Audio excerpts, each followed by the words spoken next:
Torque about point पढ़े थे, torque about axis पढ़े थे। जो सबसे इंपॉर्टेंट है टॉर्क अबाउट एनी एक्सिस है, और उसमें भी जो इंपॉर्टेंट है वो क्या है, जब फोर्स का लाइन ऑफ एक्शन यानी जिस लाइन पे फोर्स लग रहा है और एक्सिस दोनों परपेंडिकुलर हो, तो वो वाला केस सबसे इंपॉर्टेंट है, हर जगह वही यूज होता है। ठीक है, तो बहुत ध्यान से सुनना। पहला जो चीज है कि टॉर्क का जो हम लोग फॉर्मूला देखे थे वेक्टर फॉर्म में अगर देखा जाए तो torque is equal to R cross F होता है। ठीक है, टॉर्क का मैग्नीट्यूड अगर निकालना चाहें, बात नहीं, टॉर्क का मैग्नीट्यूड निकालना चाहें तो आर एफ साइन थीटा लिखना पड़ता है, जहां पे थीटा क्या होता है, आर और एफ के बीच का एंगल। जैसे फिर से दिखा दें, सपोज करो ये एक पॉइंट है, इस पॉइंट से एक्सिस गुजर रहा है और यहाँ पे कोई भी एक ऑब्जेक्ट है, कोई एक ऑब्जेक्ट है, सपोज करो ऐसे कोई ऑब्जेक्ट है, या कोई बड़ा ऑब्जेक्ट भी है, जैसे एग्जाम्पल एक डस्टर है। ठीक है, यहाँ से सपोज करो एक एक्सिस गुजर रहा है इस पॉइंट से, यहाँ पे हम लोग फोर्स लगा रहे हैं, इस पॉइंट पे फोर्स लगा रहे हैं। फोर्स किसी भी डायरेक्शन में लग सकता है, सपोज करो इस डायरेक्शन में फोर्स लग रहा है, ये फोर्स का डायरेक्शन है। फोर्स जिस लाइन में लगता है ना, इस लाइन को हम लोग कहते हैं, इस लाइन को हम लोग कहते हैं लाइन ऑफ फोर्स या लाइन ऑफ एक्शन या line of action of force, कुछ भी कहा जा सकता है। ठीक है, ये फोर्स जिस डायरेक्शन में लग रहा है, ये एक्सिस देखो कुछ ऐसे है ना, तो हमको क्या चाहिए, बहुत ध्यान से सुनना, ये मेरा पोजीशन वेक्टर है, आर है, ये पोजीशन वेक्टर आर।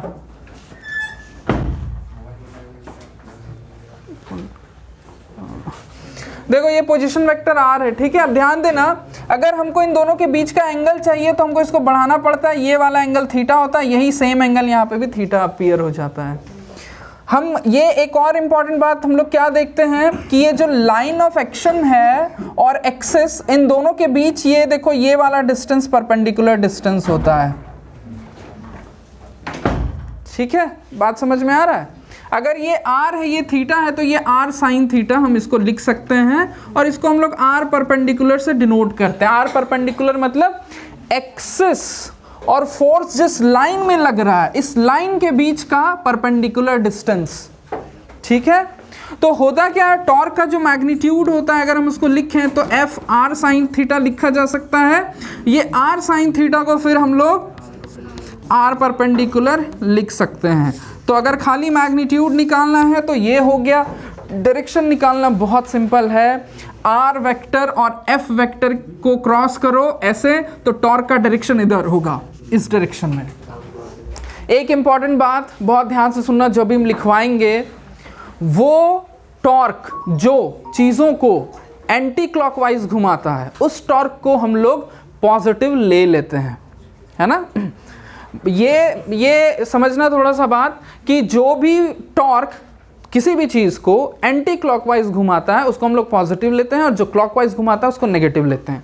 जैसे इसी फोर्स की बात करें, इस फोर्स का जो मोमेंट होगा या जो टॉर्क होगा, वो अगर ऐसे पड़ेगा तो इसको कैसे घुमाएगा, ऐसे पड़ेगा तो ऐसे घुमाएगा, एंटी क्लॉकवाइज। तो इस टॉर्क को हम लोग पॉजिटिव ले लेंगे।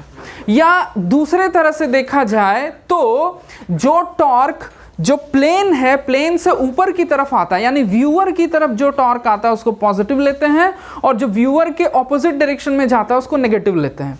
जैसे अगर हम इसमें आर क्रॉस एफ करेंगे तो टॉर्क का डायरेक्शन व्यूअर की तरफ होगा, हम जिधर हैं जिस तरफ, तो ये पॉजिटिव होगा। लेकिन सपोज करो अगर हम कोई भी ऑब्जेक्ट है, इस ऑब्जेक्ट पे अगर हम इस डायरेक्शन में फोर्स लगाते हैं, ऐसे फोर्स लगाते हैं, सपोज करो ये एक्सिस है, तो आर क्रॉस एफ अगर हम करेंगे, ये आर हो जाएगा, ये एफ है, आर क्रॉस एफ करेंगे तो टॉर्क अंदर की तरफ होगा, उस टॉर्क को नेगेटिव ले लेंगे। बात समझ में आ रहा है क्या हम बोल रहे हैं? क्लियर? कहीं पे कोई दिक्कत नहीं है किसी को? ठीक है, आगे बढ़ते हैं। ठीक, नोट करके ये बात लिख लेंगे जो अभी हम बोलें, 2 पॉइंट है ना, नोट करके लिख लेना।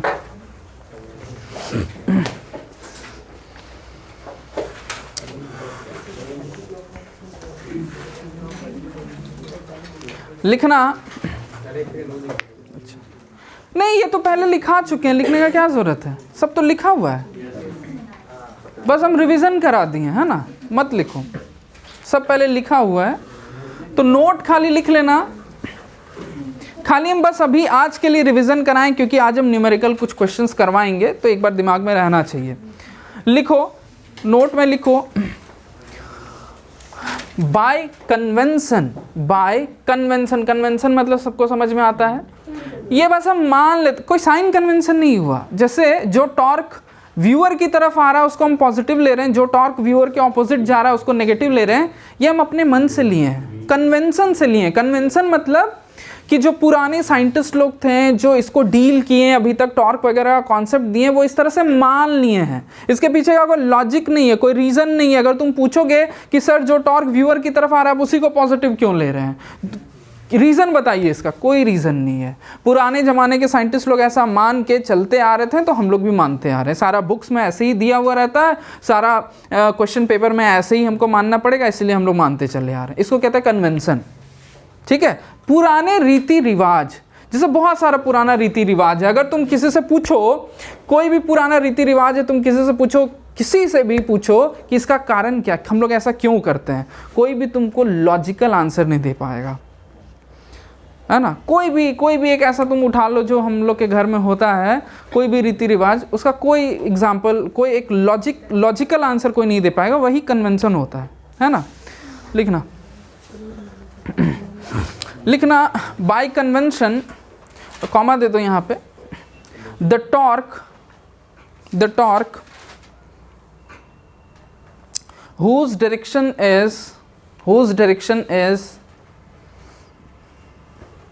towards the viewer, direction is towards the viewer,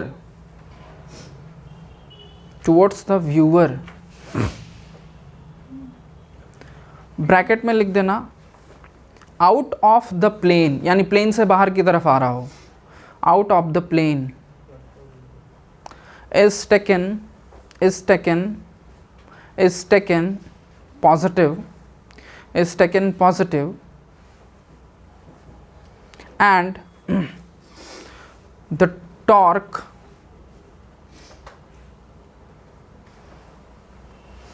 which is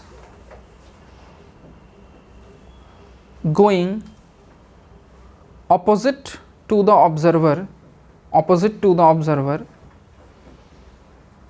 bracket में लिखना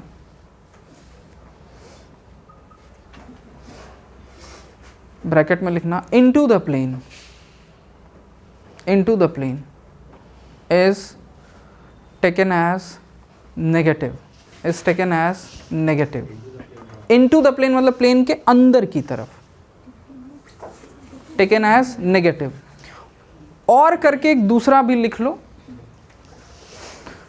दोनों में से कोई दिमाग में रखो, कोई फर्क नहीं पड़ता। हाँ, लिखना द टॉर्क विच,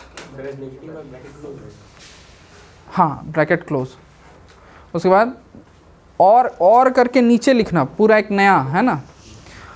लिखना the torque which rotates an object anti-clockwise is taken as positive,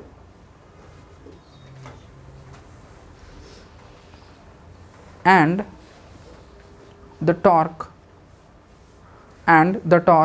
which rotates the object clockwise is taken as negative। Anti clockwise घुमा रहा है तो पॉजिटिव, क्लॉकवाइज घुमा रहा है तो नेगेटिव। क्वेश्चन में है, ठीक है। देखो बहुत ध्यान से देखो, एक पुली है जो अपने सेंटर ऑफ मास के अबाउट फिक्स्ड है या क्लैम्प्ड है। मतलब इसका ये जो सेंटर ऑफ मास है, सेंटर ऑफ मास में ऐसे मान के चलो कोई भी एक रॉड है, अब यहाँ पे पुली है एक, ठीक है। पुली एक्चुअली में एक डिस्क होता है, एक प्लेट होता है ना, रिंग नहीं होता है, ध्यान से समझना बात को। खाली ये पूरा भरा हुआ रहता है, खाली यहाँ पे छेद रहता है, वहाँ से एक रॉड घुसा हुआ रहता है, तो यहाँ के अबाउट ये फिक्स्ड है पुली, ठीक है। अब क्या है कि इस पे पूरा ऐसे रस्सी लपेटा हुआ है, और ये पुली का मास जो है वो कैपिटल M दिया हुआ है, पुली का मास कैपिटल M है, ठीक है। अब एक ऑब्जेक्ट जो है वो यहाँ पे ऐसे लटका हुआ है, ध्यान देना, ये एक ऑब्जेक्ट ऐसे लटका हुआ है, ठीक है, पुली का मास कैपिटल M दिया हुआ है, ये पूरा कहानी है, ठीक। और कुछ मास वगैरह और कुछ नहीं दिया हुआ है, टेंशन T दिया हुआ है ना। और देखना क्या है, ये जो रस्सी है, ये जो धागा, जो स्ट्रिंग है, इस स्ट्रिंग पर का टेंशन दिया हुआ है। मतलब समझो बात को, टेंशन लगता किधर है सबको पता है, यहाँ पे ऐसे ऊपर लगता है, और अगर यहाँ पे देखे तो नीचे लगता है, क्योंकि धागा जिन चीज़ों से टच रहता है उन चीज़ों को अपनी तरफ खींचता है ना। तो पुली को इधर खींचेगा, ब्लॉक को इधर खींचेगा, ये टेंशन है अपना। पहला क्वेश्चन में क्या बोला है कि पुली पे जितने फोर्सेस लग रहे हैं उन फोर्सेस को मेंशन कीजिए कि कौन कौन सा फोर्स लग रहा है। सबसे पहले टेंशन तो हमको दिख जा रहा है कि टेंशन लग रहा है भैया, टेंशन लग रहा है, पहला फोर्स। हाँ डेफिनेटली ये जो पुली का वेट है, पुली का वेट यहाँ पे लगेगा mg, क्योंकि वेट हम लोग सेंटर ऑफ मास पे लगाते हैं, ऑलमोस्ट जहाँ पे मास का सेंटर रहता है। दूसरा फोर्स कौन लगा, mg लगा। एक और फोर्स पुली पे लग रहा है अगर देखा जाए तो, टॉर्क कोई फोर्स नहीं है, है ना। देखो टॉर्क कोई फोर्स नहीं, फोर्स एक और कौन लग रहा है, रिएक्शन फोर्स जो क्लैंप लगा रहा है। जैसे समझो ये सपोज करो पुली है, ये इस तरह से क्लैंप पे है, तो पुली, अगर पुली पे कोई भी रस्सी है, ये पुली नीचे की तरफ खिंचाना चाह रहा है। मतलब समझो अगर ये इस पे कोई वेट लगा हुआ है तो ये जो पुली है ना, पुली थोड़ा सा नीचे की तरफ खिंचाता है, समझना। तुम लोग ऐसा फील कर सकते हो, है ना। जैसे ये पुली है, ये यहाँ पे रॉड पे ऐसे है, और पुली में अगर यहाँ रस्सी बांधे हैं, रस्सी को ऐसे खींच रहे हैं, तो ये पुली जो है इस रॉड पे नीचे की तरफ ऐसे फोर्स लगाता है, तो रॉड भी पुली पे ऊपर की तरफ रिएक्शन फोर्स लगाएगा। तो इस पे क्या लग रहा है, एक ऊपर की तरफ रॉड जो है या क्लैंप जो है वो ऊपर की तरफ एक रिएक्शन फोर्स लगा रहा है। तो 3 फोर्स है, ठीक है। Reaction force by the clamp, ये 3 फोर्स है, बहुत ध्यान से देखना। पहला क्वेश्चन तो क्लियर हो गया, ठीक है। हाँ एक और बात क्या बोल रहा है कि ये कैसे एक दूसरे से रिलेटेड है। तो अगर हम देखें तो पुली पे 3 फोर्स लग रहा है, टेंशन mg नीचे की तरफ और रिएक्शन फोर्स ऊपर की तरफ। क्या ओवरऑल पुली में कोई मूवमेंट है, क्या पुली नीचे जा रहा है या ऊपर जा रहा है, नहीं। इससे ये पता चलता है कि पुली इक्विलिब्रियम में, मतलब जितना फोर्स ऊपर है उतने ही मिला के नीचे भी है। इससे हम ये कंक्लूजन निकाल सकते हैं कि reaction force is equal to mg, capital M है, mg प्लस टेंशन। ये रिलेशन हम तीनों फोर्स में निकाल लिए। पहला क्वेश्चन क्लियर हो गया। दूसरा क्वेश्चन में क्या बोलता है कि एक्सिस ऑफ रोटेशन फाइंड कीजिए। तो हमको क्लियर पता चल रहा है कि एक्सिस ऑफ रोटेशन कुछ ऐसा होगा जो कि परपेंडिकुलर टू पुली होगा और इसके सेंटर ऑफ मास से होके गुजर रहा होगा। इसी के अबाउट ना पुली रोटेट करेगा जी, एक्सिस ऑफ रोटेशन तो वही है। तो लिख देंगे एक्सिस ऑफ रोटेशन के बारे में कि axis of rotation is a line perpendicular to the pulley and passing through its centre of mass, ठीक है, ये लिख देंगे। एक्सिस ऑफ रोटेशन क्या होगा, एक्सिस ऑफ रोटेशन, हाँ सीधे लिख देते हैं, ठीक है, तुम ठीक सजेशन हमको दिया। The line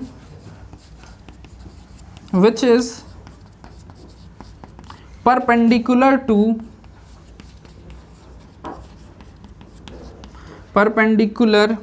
to the pulley and passing through its centre of mass, passing through its centre of mass, COM लिख दिए, ठीक। यहाँ तक तो कोई प्रॉब्लम नहीं, बहुत आसान सिचुएशन चल रहा है। सी नंबर क्वेश्चन में आते हैं। सी नंबर क्वेश्चन में क्या बोल रहा है, साक्षी इधर देखो, ये जितना भी फोर्सेस है इन सभी फोर्सेस का टॉर्क निकालो। पहले mg को लेते हैं, ये देखो एक्सिस ऑफ रोटेशन है, mg एक्सिस ऑफ रोटेशन को काट रहा है ना, उससे होके गुजर रहा है ना। जो फोर्स एक्सिस ऑफ रोटेशन को काटते हुए निकले उसका टॉर्क 0 होता है, हम लोग देख चुके हैं। रिएक्शन फोर्स भी एक्सिस ऑफ रोटेशन को काटते हुए निकल रहा है ना, इसका भी टॉर्क 0 होगा, खाली टॉर्क निकलेगा टेंशन का। बात समझ में आ रहा है। तो हम लोग क्या लिख सकते हैं, यहाँ पे हम लोग लिख सकते हैं कि सिंस mg एंड, ठीक है, किसी को दिख जाएगा ना फिर बंद होते तो बता देना, है ना। तो ध्यान दो यहाँ पे, समझना बात को। इतना सारा बच्चा किसी ना किसी को रैंडमली दिख ही जाएगा। ध्यान देना ब्रजेश, ये line of action of force है, मतलब फोर्स इस लाइन में लग रहा है ना। देखो तो टॉर्क टेंशन इसी लाइन में लग रहा है ना, इस लाइन और एक्सिस, ये एक्सिस है, इनके बीच का परपेंडिकुलर डिस्टेंस ये होगा जो कि r है। ये बात समझ रहा है? कोई बात नहीं, अगर नहीं समझेगा तो फिर बोल सकता है। अब देखना थोड़ा, जो टॉर्क होगा टेंशन का टॉर्क है ना, हम यहाँ पे वर्ड में लिख देते हैं टॉर्क ऑफ, या टॉर्क ऐसा ठीक है, टॉर्क ऑफ टेंशन लिखना सही नहीं रहता, हम ऐसे लिख देते हैं torque due to tension. Tension के चलते जो टॉर्क होगा, देखो टॉर्क का मैग्नीट्यूड क्या होता है, वो फोर्स इनटू फोर्स और एक्सिस ऑफ रोटेशन के बीच का परपेंडिकुलर डिस्टेंस। सबसे लास्ट वाला जो लाइन लिखे हैं, हर जगह फॉर्मूला लिखे हैं कि टॉर्क का मैग्नीट्यूड निकालना है तो कैसे निकालेंगे, फोर्स, तो यहाँ पे फोर्स टेंशन है, और लाइन ऑफ फोर्स और एक्सिस के बीच का परपेंडिकुलर डिस्टेंस जो कि r है, TR हो गया बस खत्म। ये बहुत इंपॉर्टेंट बात है, समझना, हम बार बार बोल रहे हैं। लास्ट वाला लाइन देखो, टॉर्क जब भी लाइन, ये जो थर्ड वाला केस था, हम बार बार बोल रहे हैं, हर जगह वही यूज होगा, यहाँ पे देखो वही यूज हुआ है ना, कि मतलब क्या, ये जो लाइन ऑफ एक्शन है और जो एक्सिस है, ये दोनों एक दूसरे के परपेंडिकुलर है। देखो एक दूसरे के परपेंडिकुलर है, दिख रहा है? ये वाला थर्ड वाला केस जो बोले, हमेशा यही यूज होगा मैक्सिमम जगह। तो जब लाइन ऑफ फोर्स और एक्सिस आपस में परपेंडिकुलर है तो टॉर्क निकालने के लिए क्या करते हैं, फोर्स इनटू इन दोनों के बीच का डिस्टेंस नाप लेंगे, क्या है, ठीक है, ये जो इन दोनों के बीच का डिस्टेंस है, समझ रहे हैं आप, समझ रहे हैं ब्रजेश? तो इन दोनों के बीच का डिस्टेंस क्या होगा, ये जो इसका रेडियस है वही तो है। देखो तो ये रेडियस, समझ रहा है? पक्का? ठीक, कॉपी कर लो। चलो ध्यान दो, ध्यान से सुनो एक बात। नेक्स्ट जो टॉपिक हम लोग पढ़ रहे हैं, टॉपिक का नाम है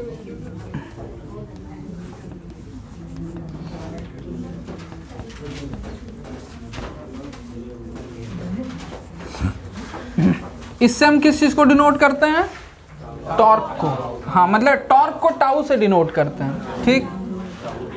इससे किस चीज को डिनोट करते हैं, एंगुलर एक्सेलरेशन, है ना। और इससे आई से मोमेंट ऑफ इनर्शिया, खाली इनर्शिया नहीं, ठीक है। एक चीज जरा ध्यान से सुनो, हम लोग इस बात को जानते हैं कि जो फोर्स होता है किसी भी ऑब्जेक्ट पे लगने वाला, वो उसका मास और उसके एक्सेलरेशन के बराबर होता है। बाबू ध्यान दो यहाँ, ठीक है।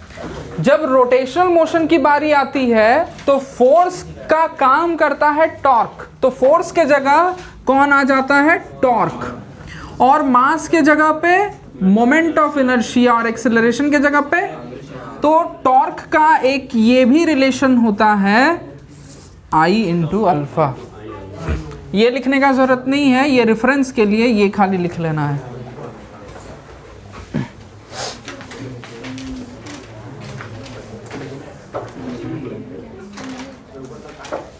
तो ध्यान दो, क्वेश्चन क्या बोल रहा है, सुनो मेरी बात।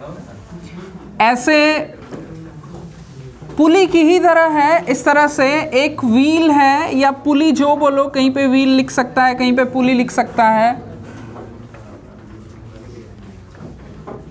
इस तरह से है। इसका रेडियस कितना दिया हुआ है, 10 सेंटीमीटर दिया हुआ है, ठीक है। इसका रेडियस दिया हुआ है r 10 सेंटीमीटर, ठीक है। अब ध्यान दो, इसमें क्या बोल रहा है कि ऐसे एक रस्सी है, स्ट्रिंग है, 5 न्यूटन का फोर्स इसमें लगाया जा रहा है, ठीक है। एंगुलर एक्सेलरेशन कितना प्रोड्यूस हो रहा है, 2 रेडियन पर सेकेंड स्क्वायर, ठीक है। फाइंड क्या करना है, मोमेंट ऑफ इनर्शिया, ठीक है। फोर्स तो दिया हुआ है, यहाँ पे हम लिख दिए, तुम कहीं पे भी लिख सकते हो। फोर्स भी दिया हुआ है 5 न्यूटन, और कुछ और भी दिया हुआ है, कुछ नहीं दिया हुआ, ठीक, कोई बात नहीं। तो देखो सबसे पहला चीज हम टॉर्क निकाल लेते हैं।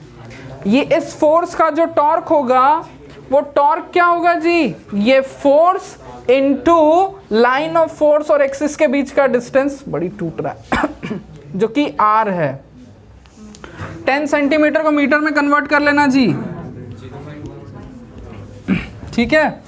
तो टॉर्क क्या हो जाएगा 5 न्यूटन इंटू 0.1 यानी 0.5। टॉर्क ऐसा यूनिट न्यूटन मीटर, ठीक है। टॉर्क निकल गया। अब हमको पता है कि torque is equal to I into alpha होता है। टॉर्क के जगह पे 0.5 लिख देंगे, आई फाइंड करना है, अल्फा 2 है, तो आई इज इक्वल टू 0.5/2 हो जाएगा। हाँ ठीक है, काट दोगे चाहे जैसे करो तुम लोग, जैसे मन करे।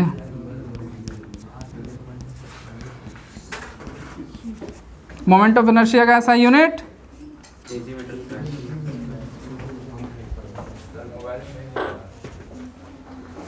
जो टॉपिक है बस ऐसे ही छोटा छोटा चीज है। देखना नेक्स्ट टॉपिक हम लोग कर रहे हैं इक्विलिब्रियम ऑफ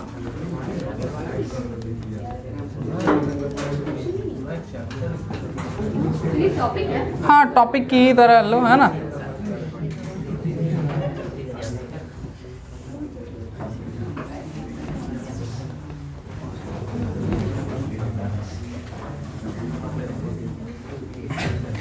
देखो इक्विलिब्रियम का मतलब होता है कोई भी बॉडी जिस सिचुएशन पे है उसी सिचुएशन पे रहे, यानी जिस जगह पे है उस जगह पे रहे, या ऐसे कहा जा सकता है ज़्यादा अच्छी तरह से कि जिस वेलोसिटी से है उसी वेलोसिटी से चले। और क्लियरली कहें तो ऐसे कह सकते हैं कि जब बॉडी में, किसी भी बॉडी में ना तो लीनियर एक्सेलरेशन हो ना एंगुलर एक्सेलरेशन हो, तब हम उस बॉडी को कहते हैं कि वो इक्विलिब्रियम में है। कहने का मतलब अगर कोई भी बॉडी मान लो पहले से घूम नहीं रही है, अब कभी नहीं घूमे, तो हम बोलेंगे कि वो एंगुलर इक्विलिब्रियम में है। और जैसे सपोज करो एक कोई भी ऑब्जेक्ट है, वो ऐसे एक एग्जाम्पल सपोज करो कि ये कोई एक रॉड है, ठीक है, या कोई भी एक मान लो डस्टर है, ये इस डायरेक्शन में 5 मीटर पर सेकंड के स्पीड से चल रहा है, तो हम बोलेंगे कि ये पूरी तरह से इक्विलिब्रियम में है। अगर ये थोड़ा सा भी हिल डुल कर जाएगा, ऐसे हल्का सा घूम जाएगा, तो हम बोलेंगे इक्विलिब्रियम खत्म हो गया।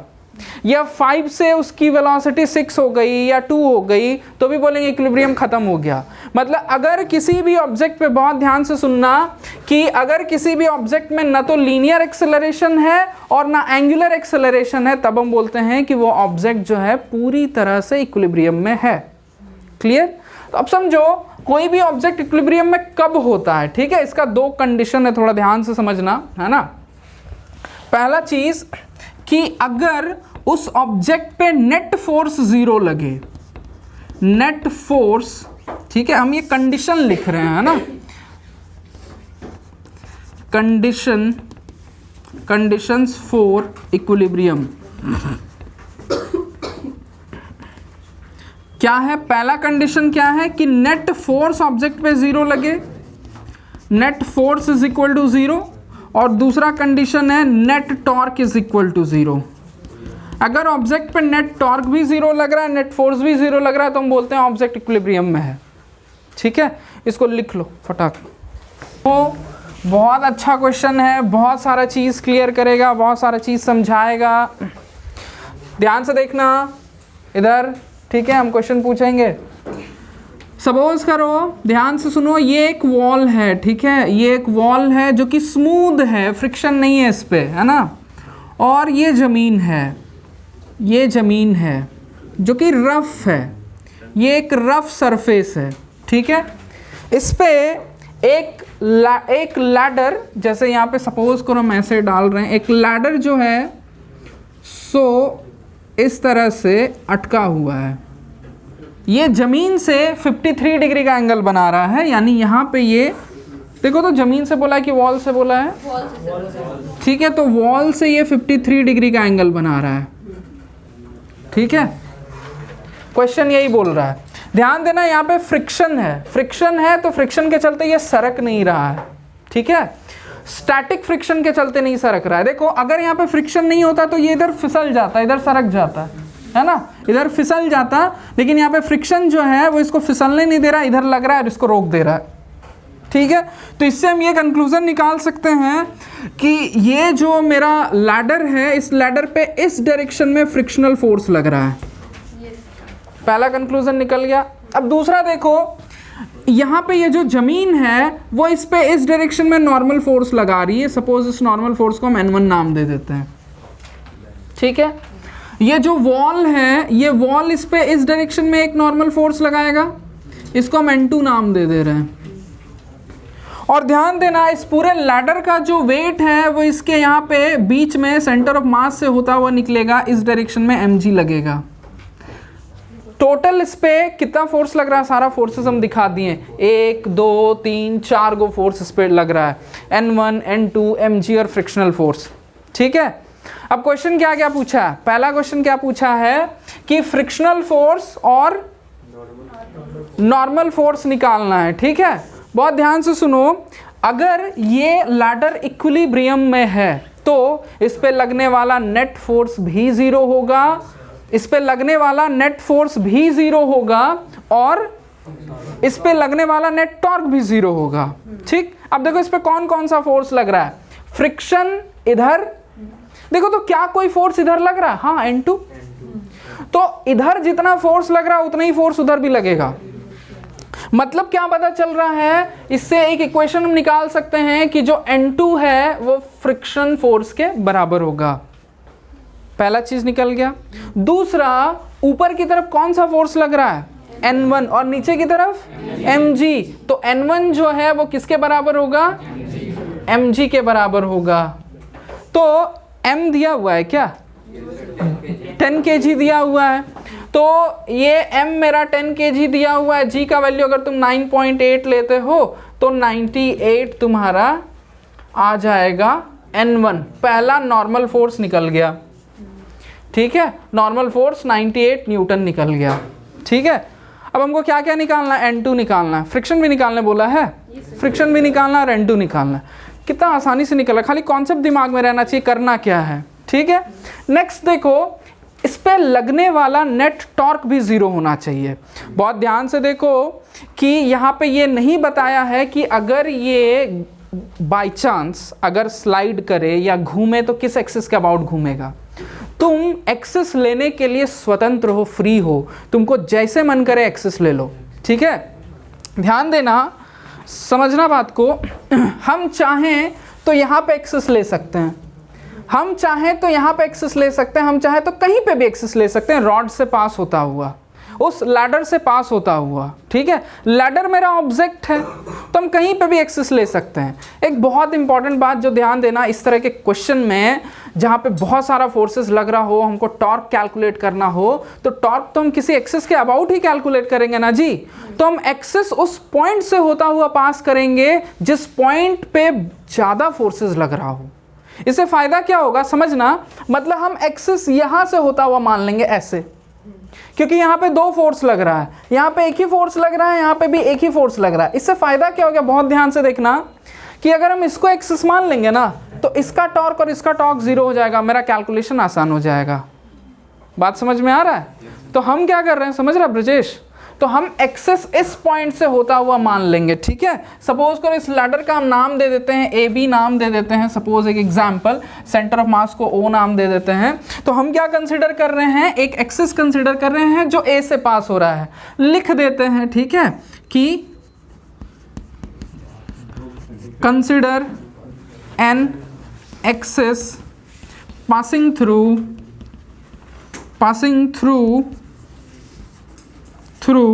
ए एंड परपेंडिकुलर, तुम लोग को लिखने का जरूरत नहीं है, लेकिन नोट्स में लिखा रहना चाहिए ताकि कंफ्यूजन ना हो। क्वेश्चन कहीं बनाना रहे तो कोई जरूरत नहीं है मेंशन करना, छोड़ भी सकते हो। ठीक है, and perpendicular to the ladder, ladder के परपेंडिकुलर हम एक एक्सिस कंसिडर कर लिए हैं। अब इस एक्सिस के अबाउट अगर हम टॉर्क निकालेंगे तो बहुत ध्यान से देखो, N1 और F का टॉर्क 0 हो जाएगा। क्यों 0 होगा वैभवी बताएगी। N1 का टॉर्क इस एक्सिस के अबाउट 0 क्यों होगा, अगर हम एक्सिस ऐसे लें तो कान बंद था, बोलती है, कुछ सोच रही थी क्या? देखो ध्यान से सुनो जो हम बोल रहे हैं, हम पूछेंगे, ठीक है ब्रजेश? देखो ध्यान से, अगर हम एक्सिस ऐसे ले लें तो इस एक्सिस के अबाउट फ्रिक्शन का टॉर्क 0 होगा, हम बोल रहे हैं। तुमको बताना है क्यों। कौन कौन बता सकता है? हाथ खाली खड़ा करो। एक बता दो बाबू, तुम ही बता दो। राकेश? सर क्योंकि वो एक्सेस पे है। क्योंकि वो एक्सिस पे है। एक्सेस पे बोलो अनुविशा। क्योंकि वो फोर्स एक्सिस को कट करते हुए निकल रहा है या एक्सिस को टच कर रहा है। अगर कोई भी फोर्स, क्या तो तुम वही बोला, तो तुम हाथ क्यों नहीं खड़ा किया था जब हम बोले? तो अगर कोई भी फोर्स एक्सिस को टच करे या एक्सिस को कट करते हुए निकले, उसका लाइन, उस फोर्स का लाइन, वो फोर्स जिस लाइन में लग रहा है वो लाइन अगर एक्सिस को कट करते हुए निकले तो उस फोर्स का टॉर्क 0 होता है। कई बार बताएं, ध्यान ही नहीं देते तुम लोग। तब पहले बार तो बोले हैं और इतना बार उसको बोलते आ रहे हैं। तो इसीलिए फ्रिक्शन का भी टॉर्क 0 होगा। और ये जो नॉर्मल फोर्स है, नॉर्मल फोर्स भी देखो एक्सिस को टच करते हुए निकलेगा तो उसका भी टॉर्क 0 हो गया।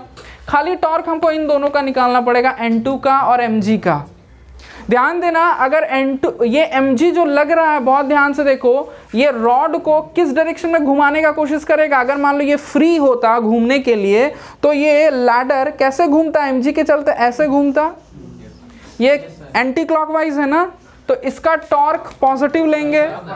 अच्छा सॉरी, ये क्लॉकवाइज है तो इसका टॉर्क नेगेटिव लेंगे। ये जो अगर मान लो N1 लगता है, ये रॉड घूमने के लिए फ्री रहता तो ऐसे घूमता एंटी क्लॉकवाइज, तो इसका टॉर्क पॉजिटिव लेंगे, इसका नेगेटिव लेंगे। देखो बहुत सारा बात एक ही क्वेश्चन में क्लियर हो रहा है। धनंजय ध्यान दो, ऐठा रहा है, ऐसे कर रहा है, यहाँ ध्यान दो बाबू। बार बार बोले इंपॉर्टेंट क्वेश्चन है, बहुत सारा इंफॉर्मेशन इस क्वेश्चन से तुम लोग निकाल सकते हो। तो जो नेट टॉर्क होगा, बहुत ध्यान से देखो, जो नेट टॉर्क होगा वो इसके चलते टॉर्क निकालते हैं माइनस इसके चलते टॉर्क लिख देंगे। इसका वाला टॉर्क को पॉजिटिव लिखेंगे, इसका वाला टॉर्क को नेगेटिव लिख देंगे। बहुत ध्यान से देखो, पहले देख लो, अगर हमको इसका टॉर्क निकालना है तो हम इस फोर्स को लिखेंगे, N2 को लिखेंगे, और ध्यान देना, एक दो तो कोई भी पेंसिल या पेन, बहुत ध्यान से सुनो, हमको टॉर्क निकालने का, टॉर्क का मैग्नीट्यूड निकालने का एक ही फॉर्मूला याद रखो, फोर्स इनटू एक्सिस और लाइन ऑफ फोर्स के बीच का डिस्टेंस। ठीक है, एक्सिस कहाँ है? ये, और यहाँ पे देखो लाइन ऑफ फोर्स क्या है? ये N2 ऐसे जा रहा है ना, तो इनके बीच का परपेंडिकुलर डिस्टेंस अगर देखा जाए तो ये हो जाएगा, है ना, ये हो जाएगा। मतलब यहाँ से यहाँ तक का डिस्टेंस, यहाँ से यहाँ तक का डिस्टेंस हो जाएगा परपेंडिकुलर डिस्टेंस, जिसको कि अगर मान लो इस पॉइंट को हम कुछ भी दे देते हैं, मान लो इस पॉइंट को हम m नाम दे देते हैं, तो mb के बराबर हो जाएगा। क्लियर है जो बोल रहे हैं? ठीक है, तो ये हो जाएगा, हम यहाँ mb लिख देते हैं। ठीक है, क्लियर। और दूसरे का टॉर्क को हम माइनस लिखेंगे, mg का टॉर्क को माइनस में लिख देंगे। ठीक है, तो फोर्स mg, और mg का जो लाइन ऑफ एक्शन है, और ये एक्सिस है, देखो ये एक्सिस है अपना, और mg का लाइन ये है, तो इन दोनों के बीच का जो डिस्टेंस होगा वो यहाँ से यहाँ तक का डिस्टेंस होगा ना। ठीक है, मान लो हम इसको यहाँ पे मिला देते हैं और इसको हम नाम दे देते हैं d, तो AD लिख देते हैं। देखो बहुत अच्छी तरह से समझो, इसी क्वेश्चन में सब चीज़ रिवाइज हो रहा है। अब देखो ये जो mb है, अगर हम इसको निकालना चाहें, ये लैडर का लेंथ कितना दिया हुआ है? देखो कुछ नहीं दिया हुआ है, एल वेल कुछ नहीं दिया हुआ है, कुछ नहीं दिया हुआ है, खाली मास दिया हुआ है। अच्छा कोई बात नहीं, कुछ तो देना चाहिए। अच्छा ये भी नहीं दिया हुआ, ये भी नहीं दिया हुआ है, नहीं नहीं नहीं, ऐसे कैसे कर देंगे 3 4 5, ये भी नहीं है, ये भी नहीं है ना, कुछ भी नहीं दिया हुआ है। अच्छा चलो हम फिलहाल इसको L मान लेते हैं। ठीक है, L मान लेते हैं, चलो कोई बात नहीं। ठीक है, तो अगर इसको L मान लिए तो जो MB हो जाएगा वो L cos 53 डिग्री हो जाएगा। ठीक है, cos 53 डिग्री क्या होता है? cos 5/3 नहीं होता है 5 हमेशा नीचे होता है ना। cos 53 जो होगा वो 3/5 होगा, 3/5 होगा। और ये जो हमको निकालना, बहुत ध्यान से देखो, ये जो AM है, AM अगर निकालेंगे तो sin 53 यूज हो जाएगा, L sin 53 4/5। देखो ये AM निकला, हमको AM/2 करना पड़ेगा। ठीक है, लेकिन हमको भरोसा नहीं हो रहा है कि लेंथ नहीं दिया हुआ है। चलो कोई बात नहीं, जाने दो, कट जा रहा, छोड़ो। ठीक है, अब थोड़ा ध्यान देना, मेरी बात ध्यान से सुनो, जो हम बता रहे हैं उसको ध्यान से सुनो। अब क्या है कि सिंस, बहुत ध्यान से सुनो बाबू क्या बोल रहे हैं, सिंस ये जो रॉड है वो इक्विलिब्रियम में है। इक्विलिब्रियम का मतलब इस पे लगने वाला नेट फोर्स 0, नेट टॉर्क 0, तो नेट टॉर्क को 0 कर देते हैं N2। और ये जो MB है, MB को क्या लिखे हम लोग, 3L/5 माइनस mg। और जो AD है ना, बहुत ध्यान से देखना, AD जो होगा वो AM का आधा होगा, यानी हाँ 2L/5 या 4L/10 जो लिखो, 2L/5। ठीक है, ये 0 है तो इसको इधर ले आए, तो ये हो जाएगा mg into 2L/5 is equal to N2 3L/5।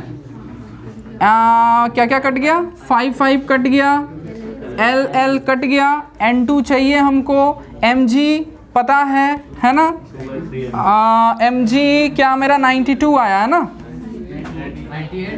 98 into 2 is equal to, ये क्या है 3N2 दिख रहा है, तो N2 जो आएगा वो क्या आएगा,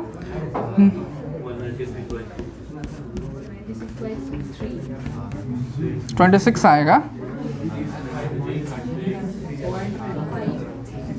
65.3 न्यूटन।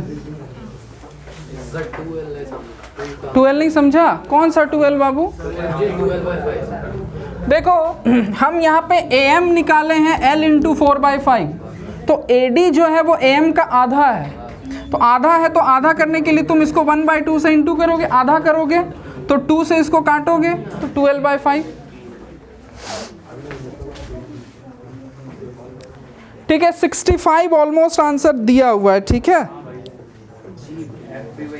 और फ्रिक्शनल फोर्स भी वही आ जाएगा। ठीक है, क्योंकि फ्रिक्शनल फोर्स N2 के बराबर है। किसी को अगर कंफ्यूजन होगा तो कभी भी हमसे पूछ सकते हो।